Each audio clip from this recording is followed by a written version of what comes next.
হিয়া কালকে যাকে না চিনে জামাইজান বলে মেসেজ দিয়েছিল সেই ছেলে যে তাদের বাসা ভাড়া চাইতে এসেছে সেটা হিয়া এখনো বুঝতে পারেনি। এই মুহূর্তে হিয়া কথা বলার জন্য শ্রাবণ আর কাব্যকে ভেতরে ঢুকতে বলল। শ্রাবণ ভেতরে ঢোকার আগে বলল, বাড়িতে আর কেউ নেই না? মানে আপনি একা থাকলে ঢুকবো না। হিয়া হালকা হেসে বলল, আম্মু আছে, আসুন। শ্রাবণ ভেতরে ঢুকলো। হিয়া ওদেরকে ড্রয়িং রুমের সোফায় বসতে বলল। শ্রাবণ আর কাব্য দুজনেই পাশাপাশি বসলো। হিয়া ওদের সামনাসামনি বসলো। শ্রাবণ হিয়াকে বলল, তাহলে আপনার আম্মুকে ডেকে আনুন, আপনার আম্মুর সাথেই কথা বলি। হিয়া গাছাড়া ভাত নিয়ে বলল, তাকে দেখে কি হবে, বাড়ির মালিক আমি, আমার সাথেই কথা বলতে হবে। আর আপনাদের মধ্যে কে বড়? কাব্য শ্রাবণকে দেখিয়ে বলল, ভাইয়া বড়। হিয়া শ্রাবণের দিকে তাকিয়ে রইল। মনে হলো কোথায় যেন দেখেছে, কিন্তু মনে করতে পারছে না। শেষে বলেই উঠলো, আপনাকে না কোথায় যেন দেখেছি। শ্রাবণ হেসে বলল, দেখতেই পারেন, যেহেতু পৃথিবীটা গোল। আর আপনারা ব্যাচেলর নাকি বিয়ে করেছেন? না, বিয়ে করিনি। গার্লফ্রেন্ড আছে? না। কেন বলুন তো? না, ওই আর কি, যদি থেকে থাকে তাহলে ওদের ফ্ল্যাটে আনা যাবে না। শ্রাবণ বলল, ছি, ওই রকম কিছু নেই। হিয়া তার মায়ের রুমের দিকে তাকিয়ে মনে মনে বলল, আল্লাহ, আম্মুকে আগেই রুম থেকে বের করো না।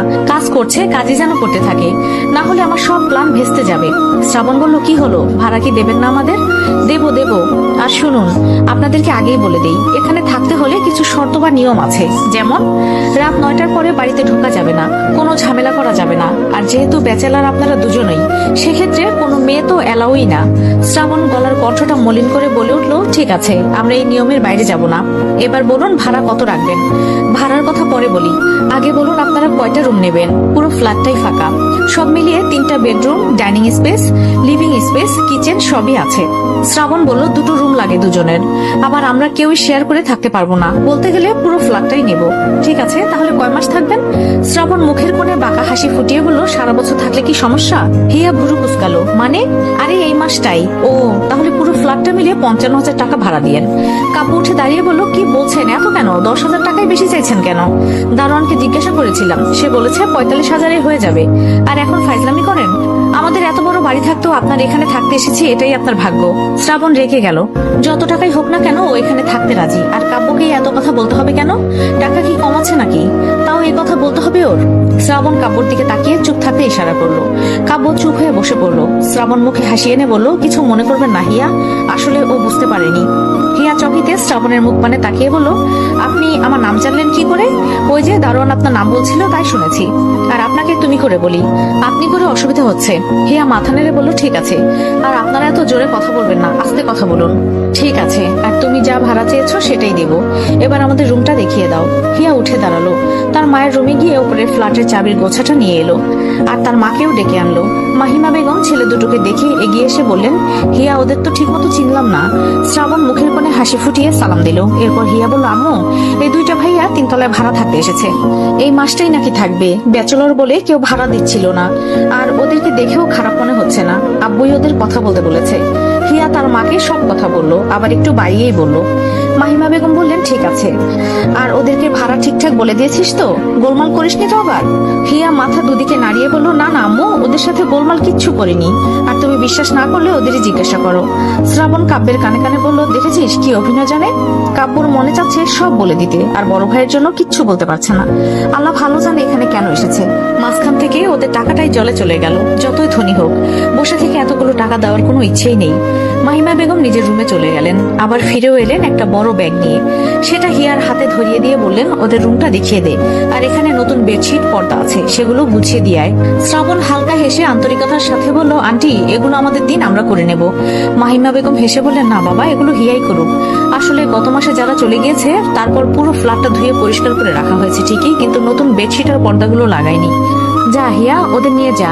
হিয়া ব্যাগটা হাতে নিয়ে শ্রাবণ আর কাব্যকে সাথে যেতে বলল। শ্রাবণ যাওয়ার আগে মাহিমা বেগমকে সালাম দিয়ে চলে গেল। মাহিমা বেগম শ্রাবণ আর কাব্যর ব্যবহার দেখে সত্যি খুশি হলেন। কাব্য নিজের লাগেজ নিয়ে উপরে আসতে আসতে হাঁপিয়ে গিয়েছে।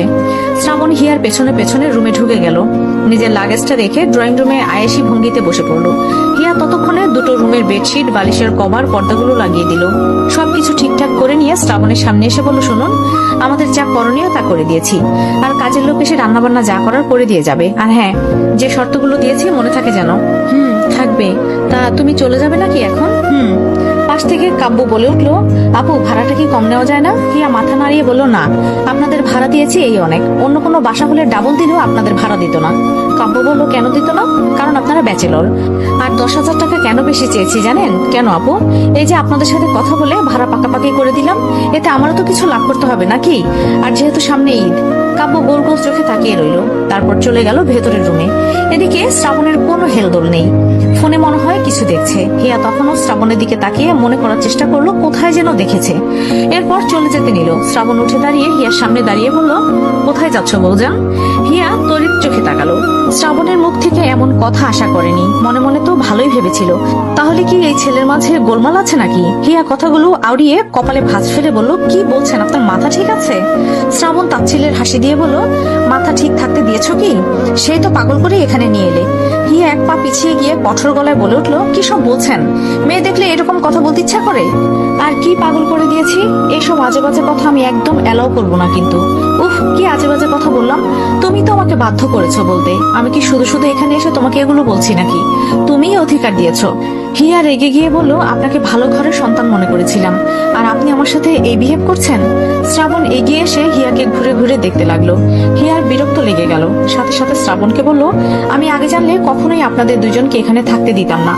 শ্রাবণ হিয়ার হাতটা মুচড়ে ধরলো, দাঁত চেপে হিসিয়ে বলে উঠলো, আমায় জামাই বলে তো ঠিকই ডাকতে পেরেছো, তাহলে আমার কথাগুলো নিতে পারছো না কেন এখন?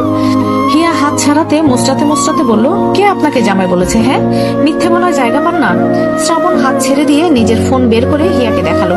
হিয়া নিজের লেখা মেসেজটা দেখে ভয়ার্ত চোখে তাকালো। শ্রাবণ হেসে বলল, বৌজান, চিনতে পেরেছো কি আমাকে? আমি তোমার হাতের শরবত খেতে এসেছি, খাওয়াবে না আমায়? আর তোমায় নিতেও এসেছি, যাবে না আমার সাথে?